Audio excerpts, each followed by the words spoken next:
आज का जो विषय है वो बड़ा महत्वपूर्ण विषय है। वो विषय ऐसा विषय है कि जिस विषय के बारे में यहाँ की सत्ताधारी पार्टी, यहाँ के नेता, यहाँ के मुख्यमंत्री राजनीतिक लाभ तो लेते हैं, परंतु उस राजनीतिक लाभ लेने के साथ उस चीज़ का समाधान करने में नाकाम है। और ये विषय मेरे द्वारा पूर्व में फरवरी 2024 में भी उठाया गया था, जब मैं लोकसभा चुनाव लड़ा। उससे पहले इस मुद्दे को मेरे द्वारा उठाया गया था और काफ़ी हद तक उस दौरान इस पर कार्रवाई हुई और चीज़ें आगे बढ़ी। सर्वप्रथम मैं आप सबको एक नहीं दो ऐसी वीडियो दिखाना चाहूँगा जो वीडियो पाकिस्तान क्षेत्र से आई है और जिस वीडियो में वो दावा कर रहे हैं कि उनकी जो संपत्ति है, पैतृक संपत्ति है, वो देहरादून जनपद के कालसी विकासखंड हरिपुर में वो अपने संपत्ति का दावा कर रहे हैं, जिस संबंध में 2024 में भी हमारे द्वारा ये चीज़ें उठाई गई और उस पर काफ़ी हद तक कार्रवाई भी हुई। कार्रवाई क्यों रुकी, कौन उसके पीछे हैं, कौन इनके साथ हैं, ये जो सारी चीज़ें हैं ये इस प्रेस वार्ता में हम बताने वाले हैं। मैं चाहता हूं कि पत्रकार साथी पहले ये वीडियो देखें, बाद में व्यक्तिगत रूप से आप लोगों को ये वीडियो भी फॉरवर्ड कर दिए जाएंगे, जिसमें हमने इसका ट्रांसलेट भी किया है, भाषा वहीं की है।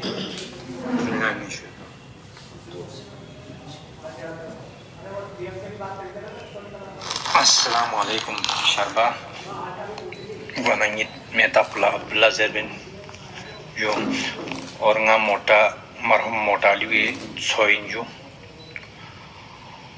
और nga शरबत फनुना एताना मुखातिब जो ngi फोनो मेतापुला और जियाली ज़ेबिन जो बाकी धर्मा फोनोला ब्राह्मण ज़ेबिन ग्वानंगी हरिपुरी नु ngi मरहम अपोई जमीन जायदाद। ये हरिपुर कालसी की बात कर रहे हैं और मैं ये वीडियो व्यक्तिगत रूप से सब लोगों को फॉरवर्ड करूंगा। ये पहला वीडियो है और एक फिर दूसरा वीडियो जारी करवाया जाता है।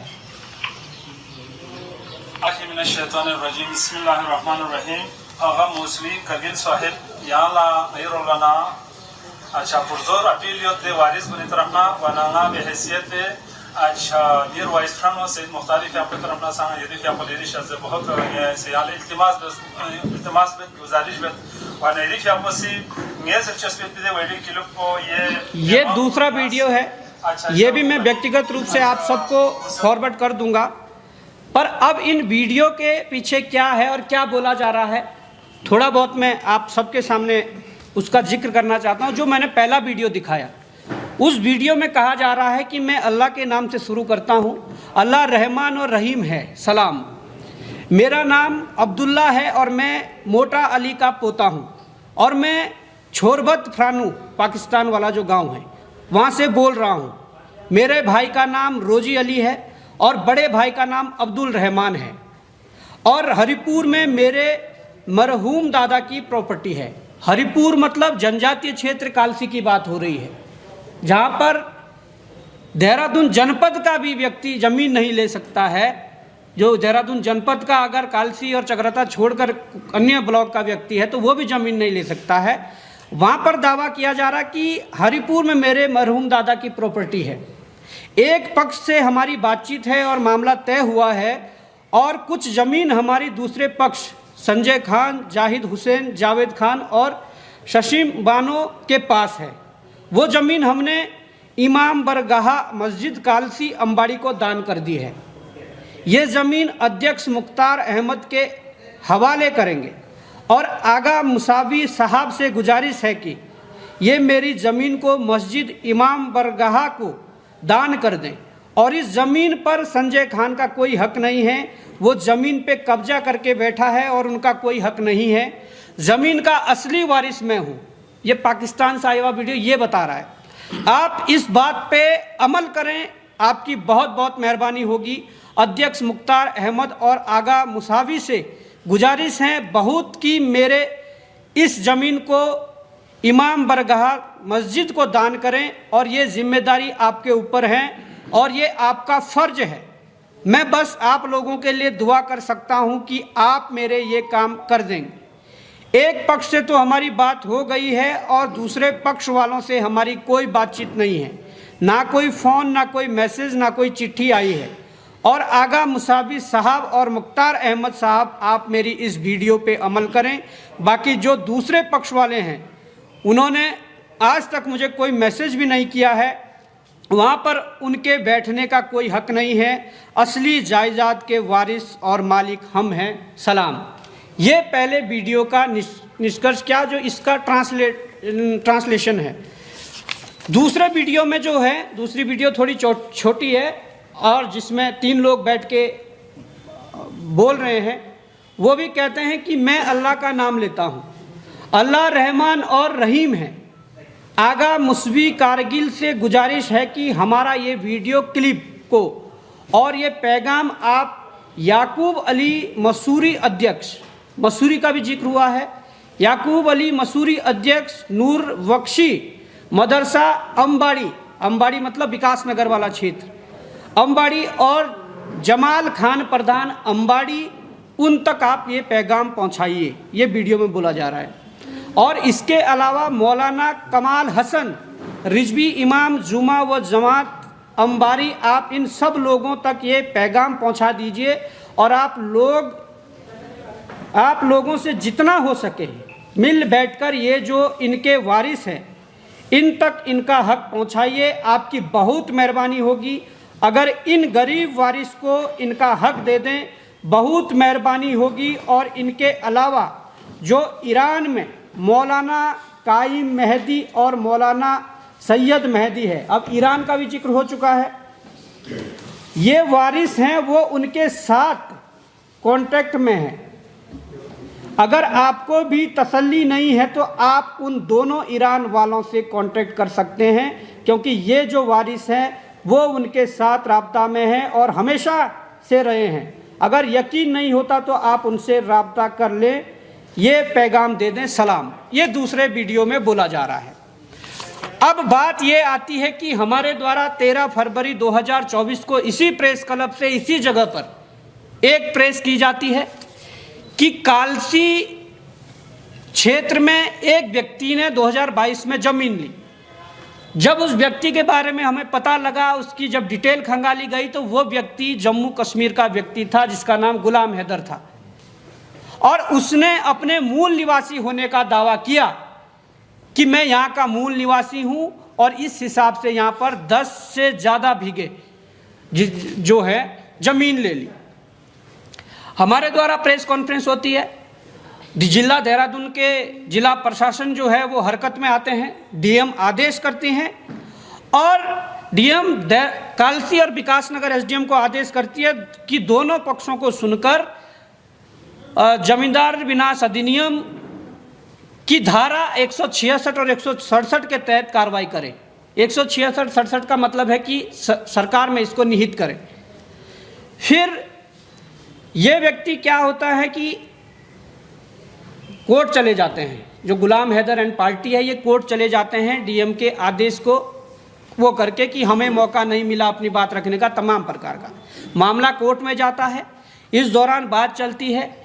इस दौरान जिला शासकीय जो अधिवक्ता होता है सरकार का, डीजीसी, ये उनके माध्यम से भी इनसे लीगल राय लेते हैं और लीगल राय में उनसे पूछते हैं कि क्या है इस संबंध में। जो डीजीसी जो रिपोर्ट अपनी देता है, जो डीजीसी रिपोर्ट देता है उसमें डीजीसी साफ लिखता है, मैं लास्ट में सीधे आपको समरी दिखाता हूं कि वो लास्ट में कहना क्या चाहता है। ये उसकी रिपोर्ट है। डीजीसी कहता कि अतः मेरी विधिक राय में हाजिरा बानो के पक्ष में हुआ विक्रय, मतलब उसकी है गुलाम हैदर की जो माता है, के विक्रय पत्र में दिनांक 22/5/2007 तथा गुलाम हैदर के पक्ष में हुआ विक्रय पत्र दिनांक 16/3/22 धारा 144 जमींदार विनाश अधिनियम के उल्लंघन में अंकित व निष्पादित किए गए हैं। इसलिए दोनों अंतरण उत्तर प्रदेश जमींदारी विनाश अधिनियम की धारा 144 के प्रावधान का उल्लंघन होने के कारण शून्य है तथा अंतरण कि दिनांक से अंतरण की विषय वस्तु को सभी भारों से मुक्त कर राज्य सरकार में निहित किया जाना उचित है। ये इन्होंने जो लीगल राय ली उसमें साफ तौर पर यह कह दिया गया था कि इसको राज्य सरकार में निहित किया जाना उचित है, क्योंकि ये गलत तरीके से जमीन ली गई है। अब डीजीसी का ये मामला आता है और हाईकोर्ट में भी तब तक सुनवाई होती है और हाईकोर्ट फिर से जिलाधिकारी देहरादून को निर्देशित करता है। ये हाईकोर्ट का जजमेंट है, आदेश है एक तरीके से डीएम को, जिसमें हाईकोर्ट कहता है कि मोहम्मद अली बनाम उत्तराखंड राज्य में पारित आदेश दिनांक 22/4/24 में दिए गए निर्देश।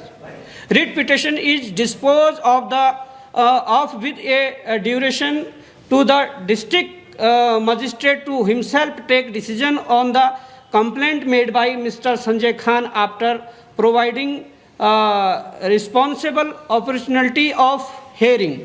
ये डीएम को आदेश कर देते हैं हाईकोर्ट कि आप अपने स्तर पर इसको करिए, और ये आदेश होने के बाद डीएम इसमें लिखते हैं कि भाई इस चीज़ पर कार्रवाई हो, और जो अपने अधीनस्थ एसडीएम जो तमाम प्रकार के जो लोग हैं उनके लिए वो भेज देते हैं। डीएम अपने रिपोर्ट में पहले ये लिख चुके हैं जो मैंने आपको बताया कि धारा 166 और 67 के तहत कार्रवाई करके इस मामले को निपटाया जाए। अब क्या होता है कि जो डीएम लिखता है, जिस एसडीएम को लिखता है, भले ही एसडीएम उस दौरान कोई और थे, और अब जब इस पर कार्रवाई हुई, अब किसी दूसरे एसडीएम ने अपनी रिपोर्ट लगाई है। अब एक एसडीएम जो वर्तमान समय में कालसी में, वो अपनी रिपोर्ट लगाते हैं और उसमें कहा जाता है, डीएम पहले जो आदेश करते हैं वो कह रहे हैं कि भाई शिकायतकर्ता जो है उनका जो ये शिकायत है ये क्या कहते हैं कि इसमें ये मान्य है और इसको कार्रवाई होनी चाहिए। ये बलयुक्त एक शब्द का प्रयोग किया गया है। डीएम साहब कहते हैं कि ये बलयुक्त है और इस पर कार्रवाई होनी चाहिए। एसडीएम रिपोर्ट लगाते हैं। एसडीएम वर्तमान समय में अभी हाल ही में इसी महीने में एक रिपोर्ट लगाते हैं और उसमें कहा जाता है, ये एसडीएम की रिपोर्ट है और ये मैं दिनांक आपको बताऊं तो इसमें 21/11/2025 मतलब 21 नवंबर 2025 की है, और उसमें एसडीएम आदेश करते हैं, उपरोक्त विवेचना के आधार पर श्री संजय खान पुत्र स्वर्गीय मोहम्मद हुसैन निवासी ब्यास नहरी तहसील कालसी जिला देहरादून द्वारा पक्षकार बनाए जाने संबंधी प्रार्थना पत्र दिनांक 9/10/2024 वलयुक्त न होने के कारण निरस्त किया जाता है। पहले डीएम लिखती है कि इसलिए कार्रवाई करनी है कि इनका जो आधार है बलयुक्त है। एसडीएम अब उसको चेंज कर रहा है कि बलयुक्त नहीं है। आप ये समझिए कि क्या ऐसे लोगों के बचाव के लिए इस सिस्टम में बैठे हुए प्रशासनिक अधिकारी जिम्मेदार है या नहीं है? क्या ऐसे प्रशासनिक अधिकारी किसी नेता के दबाव में ये काम कर रहे हैं, या ऐसे प्रशासनिक अधिकारी मोटी रिश्वत लेके इन कार्यों को कर रहे हैं? ये बड़ा सवाल है, क्योंकि ये वो व्यक्ति हैं, मैंने जैसे कहा कि पूर्व में मैंने कहा था, ये वो व्यक्ति हैं, गुलाम हैदर जो व्यक्ति हैं वो यहाँ का मूल निवासी क्यों नहीं है? इस बारे में पूरे प्रदेशवासियों को, पूरी सरकार को, पूरे सिस्टम को जानना पड़ेगा। गुलाम हैदर यहाँ का नहीं है, इसके तमाम प्रकार के एविडेंस हमने तब भी दिए थे। उत्तराखंड सरकार का इंटेलिजेंस हो या ऐसे मामलों में आईबी को इंटरेस्ट लेना चाहिए था, ऐसे मामलों में आईबी को इन्वॉल्व होना चाहिए था, इनकी और जो जांच एजेंसियां हैं या उन सबको इसमें इंटरेस्ट लेना चाहिए था, परंतु नहीं, क्योंकि इनके ऊपर कुछ नेताओं के हाथ हैं, कुछ लोग जो इनकी मदद कर रहे हैं। मैं उसमें बताना चाहता हूँ, हिंदुत्व का झंडा उठाकर हम लोगों को जो ऐसे प्रदेश आते हैं जिसे देवभूमि कहते हैं, जो हमें कहते हैं कि नहीं तुम लोग सरकार का विरोध करते, तुम हिंदू विरोधी हो। क्या सरकार का विरोध करना हिंदू विरोधी है? इस मसले में अधिकारियों को फोन कॉल करके, अधिकारियों को धमका करके इस मामले में कार्रवाई ना हो, इसलिए अवरोध बना एक आरएसएस का प्रमुख व्यक्ति जो पछवादून का एक पदाधिकारी है आरएसएस का, वो भी इन्वॉल्वमेंट है। और गुलाम हैदर के बारे में मैं बात कर रहा था, ये आरटीआई से लिया गया दस्तावेज है, ये जम्मू कश्मीर से लिया गया दस्तावेज है, जिस दस्तावेज में ये साफ तौर पर लिखा गया है कि ये जो गुलाम हैदर नाम का व्यक्ति है, ये वहाँ जम्मू कश्मीर के एक गांव पड़ता है, जहाँ पर इसमें दर्शाया गया कि तहसील लेह द्वारा जारी जो प्रमाण पत्र हैं, ये मैं आपको बताता हूँ। जैसे हमारा ST SC OBC का सर्टिफिकेट बनता है, सेम सर्टिफिकेट ये वहाँ से RTI से मांगा गया दस्तावेज है, और इसमें साफ तौर पर तहसीलदार द्वारा ये जारी किया गया है। और इसमें बताया गया है कि प्रमाण पत्र संख्या 4877/ST लेह 92 दिनांक 17/3/1992 के अनुसार थांग फुरतुक निवासी के रूप में बाल्टी अनुसूचित जनजाति का सदस्य घोषित किया गया है। किसको? गुलाम हैदर को। अब बात यह आती है कि जब गुलाम हैदर जम्मू कश्मीर के एक बॉर्डर का इलाका, जो बिल्कुल बॉर्डर से सटा हुआ गांव है, POK जिसको हम कहेंगे, वहाँ का व्यक्ति, मूल निवासी वहाँ का, इस कागज़ के अनुसार जो तहसील से वहाँ से जारी हुआ है, इसके बाद इस कागज़ के अनुसार जो RTI दूसरी जम्मू कश्मीर से ली गई वहाँ के पुलिस डिपार्टमेंट से, ये वहाँ का पुलिस डिपार्टमेंट है। हमने वहाँ से इसलिए ये RTI ली क्योंकि गुलाम हैदर जो ये व्यक्ति है, ये sub inspector Jammu Kashmir police में रह चुका है। अब बात ये आती है कि जब गुलाम हैदर जम्मू कश्मीर पुलिस में सब इंस्पेक्टर रह चुका है, क्या उत्तराखंड का मूल निवासी जम्मू कश्मीर पुलिस में भर्ती हो सकता है? यह सवाल है। जब उत्तराखंड का व्यक्ति जम्मू कश्मीर पुलिस में भर्ती नहीं हो सकता है, किस आधार पर उसने ये दावा किया कि मैं उत्तराखंड का मूल निवासी हूं और हरिपुर कालसी में 10 बीघा से अधिक की जमीन प्रॉपर्टी में खरीद रहा हूं और खरीदी है, जिसको हरी झंडी देने के लिए यहाँ का प्रशासन, यहाँ की सरकारें लगी हुई है। हमारे द्वारा जब ये मामला पूर्व में उठाया गया, उस दौरान मैंने आपको बताया काफ़ी हद तक इस पर कार्रवाई हुई, और ये तक इनके जो लीगल सेल, जो इनके अधिवक्ता हैं, लीगल टीम, उन्होंने ये कहा कि इसको सरकारी उसमें निहित किया जाना राज्य हित में होगा। तो उनकी बात को पलटने वाले कौन हैं? आज गुलाम हैदर फिर से फर्जी कागज बना रहे हैं।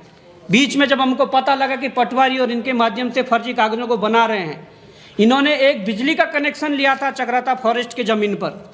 जब इसकी शिकायतें हुई तो चक्राता जो फॉरेस्ट है, जो ऊर्जा विभाग है, उन्होंने उस कनेक्शन को काटा। उस आधार पर इस प्रकार की चीजें हो रही है। आजकल इस प्रकार के लगातार मामले आ रहे हैं। एक शिक्षक जो बिजनौर का था और यहाँ पर गेस्ट टीचर के रूप में कार्यरत था, और उसका 5 साल में कैसे यहाँ का स्थायी निवास बन गया, या गुलाम हैदर भी तो बना सकता है। अब बात सिर्फ यह है कि गुलाम हैदर तक बात सीमित नहीं रह गई है। गुलाम हैदर ने 2 वीडियो उधर से जारी करवाए हैं, POK से और पाकिस्तान से। उन वीडियो में अपना नाम तो उन्होंने नहीं बुलवाया है, पर कुछ लोगों के नाम बुलवाए हैं। उन लोगों से भी जांच हो, उन लोगों से पूछताछ हो, क्या मसला है। इन्होंने प्रधान तक का नाम लिया है। क्या पाकिस्तान में बैठा हुआ व्यक्ति किसी प्रधान को जानता होगा? पर उनके पास जो कागज़ दिया गया, उस कागज़ से पढ़कर वो चीज़ों को बता रहे हैं। उन दोनों वीडियो में दिख रहा है कि कागज़ से पढ़कर बता रहे हैं। अब बात सुरक्षा की हो जाती है, देश के सुरक्षा की भी हो जाती है, राज्य के सुरक्षा की भी हो जाती है। और जब ये गंभीर मामला था, हमारे द्वारा पूर्व में उठाया गया था और लगभग कार्रवाई अपने लास्ट स्टेज पर थी, और ये जमीन को उत्तराखंड सरकार में विलय होना था। कौन रोक रहा है? और इतना ही नहीं, मैं ये भी बताना चाहता हूँ, इतना ही नहीं, जो मैंने बताया वो इसमें भी लिखा हुआ है कि जो अधिकारी गुलाम हैदर था, अधिकारी का मतलब सब इंस्पेक्टर, संख्या 304/NGO EXK 104050 को DIG कश्मीर कार्यालय आदेश संख्या 16/1990 दिनांक 14/11/1990 द्वारा 17/11/1990 को जम्मू कश्मीर पुलिस में उप निरीक्षक के रूप में नियुक्त किया गया था। ये इस RTI में है, जो आप लोगों को उपलब्ध करवा दी जाएगी। अधिकारी को DPO एनोट्रेंग कश्मीर के आदेश संख्या 1844/2001 दिनांक 3/9/2001 के तहत निलंबन कर दिया गया। अब निलंबन की अगर बात सुनोगे तो क्यों किया गया वो मैं बताता हूँ। और विभागीय जांच शुरू कर दी गई, जिसके बाद अधिकारी को पुलिस मुख्यालय जम्मू कश्मीर के आदेश संख्या 2585/2000 दिनांक 5/7/2002 के तहत सेवा से हटा दिया गया। वहाँ एक आतंकवादी घटना होती है, आतंकवादी गतिविधि होती है, और उस आतंकवादी घटना में गुलाम हैदर पर आरोप लगते हैं और गुलाम हैदर की संलिप्तता पर शक होता है और उसको हटा दिया जाता है। क्या ऐसे व्यक्ति जो 10-10, 15-15 बीघा जमीन, वो भी जनजातीय क्षेत्र में ले रहे हैं, क्या ये उत्तराखंड के लिए सेफ है? क्या उत्तराखंड के लिए ठीक है? जब ऐसे व्यक्तियों का रिकॉर्ड हमारी इंटेलिजेंस नहीं रखेगी तो कौन रखेगा? जब ऐसे व्यक्तियों का रिकॉर्ड जब प्रेस कॉन्फ्रेंस के माध्यम से या अपने सोशल मीडिया के माध्यम से या अन्य माध्यमों से हम कभी रखते हैं, क्या सरकार की जिम्मेदारी नहीं बनती है कि ऐसे मामलों का संज्ञान लेकर इन पर कार्रवाई करें? ये वो लोग हैं जिनका केवल जमीन लेने से या उससे मसला नहीं है।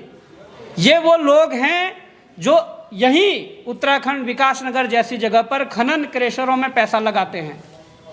किन नेताओं के साथ मिलकर लगाते हैं वो भी देखिए और जांच करिए, सब निकल कर आएगा। ये वो व्यक्ति हैं जो रियल इस्टेट और जमीन में यहाँ पर पैसा लगाते हैं। क्या जब वीडियो पाकिस्तान से आ सकता है, क्या पैसा पाकिस्तान से नहीं आ सकता है? पाकिस्तान का एक व्यक्ति वीडियो जारी करके कहता है कि मेरे पैतृक संपत्ति है। खेल क्या चल रहा है? क्या ये सरकार जो बहुत पोस्टरबाजी करके तमाम प्रकार के इस प्रकार के कार्ड खेलते हैं कि हम सब कुछ हैं, हम डेमोग्राफी चेंज नहीं होने देंगे। अरे जिस डेमोग्राफी चेंज होने की का डर है, उस डेमोग्राफी चेंज होने को लेकर जो तथ्य, जो सबूत जो दिए जा रहे हैं, जो बातें बोली जा रही है, उस पर कार्रवाई कौन करेगा? ये मामला बेहद गंभीर है। ये मामला चाहिए प्रदेश या देश की सुरक्षा को लेकर, ये बहुत गंभीर मामला है। अगर एसडीएम ने ये लिखा है कि दूसरा जो शिकायती है संजय खान, उसका इस जमीन से कोई नाता नहीं है, ये बात वीडियो में भी बोली गई जो वहां से वीडियो आई है, क्या एसडीएम उनके संपर्क में है? क्या एसडीएम वही भाषा बोल रहा है जो भाषा उस वीडियो में बोली गई, उस भाषा को लिख रहा है? एसडीएम डीएम की बात को कैसे काट दे रहा है कि डीएम लिख रहा है कि भाई इन शिकायती जो पत्र है वो बलयुक्त है, इस पर कार्रवाई होनी चाहिए।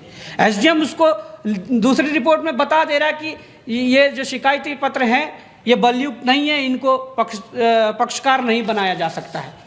किस प्रकार से पक्षकार नहीं बनाया जा सकता है? इसमें और भी चीज़ें हैं, क्योंकि जिन्होंने ये शिकायत की ये उस जमीन के खातादार हैं, इसमें उनका नाम है, ये लेटेस्ट निकाली गई एक खतौनी है। तो एसडीएम कैसे कह सकता कि ये उनका वो नहीं बन सकता है, पक्षकार नहीं बन सकता है? ये चीज़ें जो चल रही है, इसमें कुछ अधिकारी, कुछ नेता जिनके लिए ये लोग काम कर रहे हैं, गुलाम हैदर जैसे लोग और इनके जो साथी हैं, जिनके लिए काम कर रहे हैं, खनन के लिए भी काम कर रहे हैं, इनके क्रशर के लिए भी काम कर रहे हैं, अन्य चीज़ों के लिए भी काम कर रहे हैं, जिन नेताओं से संपर्क है वो चीज़ें भी सामने आए। इसमें तत्काल रूप से एक एसआईटी गठित हो और पूरे तरीके से ब्यौरा निकाला जाए कि क्या वास्तव में ये अधिकारियों ने लोभ प्रलोभन लेके, रिश्वत लेके इस जांच को प्रभावित करने का काम किया है, या इसमें ये बातें भी सामने आनी चाहिए कि इस भूमि को जब धारा 166 और 67 में जमींदारी अधिनियम, विनाश अधिनियम के तहत सरकार में निहित करे जाने की बात हो गई थी, कौन इनको बचाने का बार बार काम कर रहे हैं, कौन इनके सहयोगी है, कौन इनके साथी है, इन सब में जांच होनी चाहिए। इसमें एसआईटी गठित होकर सारी चीज़ें होनी चाहिए। और जिस प्रकार से पाकिस्तान से वीडियो आते जा रहे हैं, मुझे लगता है कि निश्चित ही ये बहुत बड़ा एक रैकेट है और इसके एक ठिकाना नहीं है। मैं अभी बता रहा हूँ, ये कभी हरिपुर कालसी में भी रहता है, ये कभी श्रीनगर कश्मीर में भी रहता है, और अन्य जगहों पर 4-5 जगहों पर इसके ठिकाने हैं। तो मैं कहना चाहूँगा प्रदेश के मुख्यमंत्री जी से कि केवल प्रचार प्रसार करके जो आप ढोंग पीट रहे हैं कि हम डेमोग्राफी चेंज जो हो रहा है उसके खिलाफ ये कर रहे हैं वो कर रहे हैं, तो जब आपके पास एविडेंस हम लोगों ने पुख्ता दे दिए हैं तो निश्चित इस पे कार्रवाई होनी चाहिए। अन्यथा आपके ये झूठे दावे, खोखले दावे, इस प्रेस को उत्तराखंड का आज एक एक नागरिक देख रहा है कि किस प्रकार से सरकार की पोल खुल रही है, किस प्रकार से धामी जी झूठ बोल रहे हैं कि हम डेमोग्राफी चेंज के लिए चिंतित है। इसका मतलब उत्तराखंड सरकार डेमोग्राफी चेंज के लिए चिंतित नहीं है, ये इनके पार्टनर है ये लोग। मैंने कहा कि एक आरएसएस का प्रमुख व्यक्ति भी जो पछवादून से संबंधित है, नाम नहीं ले रहे सर आप। देखिए सर, नाम भी आएंगे। मैं तो कहता हूं एसआईटी गठित करें, नाम एक नहीं, नाम नेताओं के भी नाम आएंगे। जो नेता इनको प्रयोग करते हैं अपने बिजनेस के लिए, अपने पार्टनरी के लिए, जिनके साथ इनकी पत्तियां लगी हुई है खनन में, सबके नाम आएंगे। पर मैं कहता हूं कि जांच तो करें, इसकी भी जांच करें कि वीडियो कैसे कैसे हम तक भी पहुंचा है, तो कैसे कैसे किस किस माध्यम से फर्स्ट कहां से सर्कुलेट हुआ है, इन सब की जांच होनी चाहिए। कुछ लोगों के नाम जिन पे आप संदेह जता रहे हैं जी कि भाई इनकी संलिप्तता होगी शासन प्रशासन में, वो तो आपके सामने आए होंगे, कम से कम उनका जिक्र होना चाहिए प्रेस में, नहीं तो ये तो नहीं। पहले तो वो देखिए, पहले एसडीएम का मैंने जिक्र किया है कि एसडीएम कैसे किस प्रकार से चैलेंज कर रहे हैं कि एक डीएम का जो आदेश है उसको आप वो कर। नहीं है, ये लिखा हुआ है डीएम साहब का जो या विधिक राय जो ली गई है इस तरीके। देखिए सारे कागज है ना, इनके जो जिला जो अधिवक्ता है, इनके जो सीनियर डीजीसी जिसे बोलते हैं, उनसे भी विधिक राय ली है। उन्होंने साफ तौर पर लिखा है कि भाई इसको राज्य सरकार में निहित किया जाना राज्य हित में है, ये जमीन गलत तरीके से ली गई है, क्योंकि इनके पास 2003 से पूर्व की कोई ऐसी जमीन नहीं है जो इनकी पुश्तैनी हो। जब नहीं है तो वो उसका उल्लंघन करते हैं। मैं वही कह रहा हूँ, मुझे तो चलो एक व्यक्ति ने दिया है, मुझे तो चलो उन्होंने दिया जो शिकायत करता है, पर पाकिस्तान से वीडियो यहाँ कैसे पहुंचा उसकी जांच हो और तह तक जाए कौन कौन इसके पीछे हैं। क्या ये सुरक्षा है इस प्रदेश की? बॉर्डर से लगता हुआ, अंतर्राष्ट्रीय सीमाओं से, चाइना से, नेपाल से ये लगता हुआ ये प्रदेश है। इस प्रकार से इस प्रदेश में अगर इस प्रकार की गतिविधियां होंगी, ये पता नहीं लगेगा कि इस देवभूमि में कब कौन सी बड़ी घटना हो जाए। पछवादून में, विकास नगर से लेकर पूरा पछवादून में कोई भी छोटी सी घटना भी होती है तो वो जितने भी हिंदुवादी संगठन है वो सक्रिय हो जाते हैं। ये इतना बड़ा मैटर है, इस पे किसी भी हिंदुवादी। देखिए भाई साहब, मैं आपको बता रहा हूँ, जब कोई प्रमुख व्यक्ति मैं बता रहा हूँ, पछवादून का आरएसएस का प्रमुख व्यक्ति इसमें इन्वॉल्व हो, जब एक बार आदेश हो गए थे कि इसको राज्य हित तभी है जब इसको सरकारी उसमें निहित किया जाए, जब इनके अपने अधिकारी, अपने नेता इनको बचाने में लगे हो, कौन सा हिंदुवादी संगठन है जो सामने आएगा? हिंदुवादी संगठन वहां पर सामने आता है जहां पर सरकार को लगता है कि सरकार कुछ कार्रवाई कर रही है या सरकार के पक्ष में माहौल जाएगा। यहां पर कार्रवाई करके देखिए और इस घटना पर रोक लगाइए, नहीं तो ये बहुत बड़ा आंदोलन होने वाला। जिस क्षेत्र का ये मामला है, ये जनजातीय क्षेत्र है।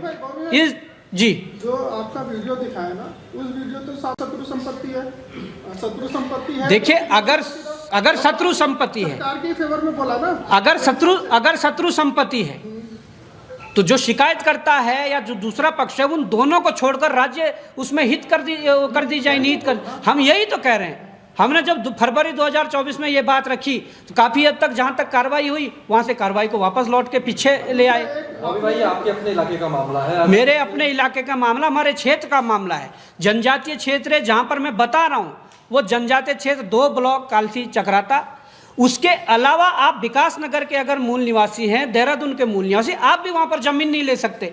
और वहां पर इस प्रकार से जम्मू कश्मीर से आए हुए व्यक्ति जमीन ले रहे हैं, पाकिस्तान से तो वीडियो जारी करवा रहे हैं। तो ये मेरा एक आखिरी सवाल है भाई, क्या रेवेन्यू रिकॉर्ड में जैसा वो दावा कर रहे हैं कि ऐसी शत्रु संपत्ति या ऐसे किसी व्यक्ति का जो पूर्व से ही वहां पर संपत्ति हो, कहीं जिक्र होता है रेवेन्यू रिकॉर्ड में? देखिए, इसमें कई खाता धारक हैं, पर ये लोग हो सकता कि आज़ादी से पहले के यहाँ के लोग हों, पर जो व्यक्ति आज दावा कर रहा है, जिस व्यक्ति ने जमीन ली है, उसका कहीं जिक्र नहीं है।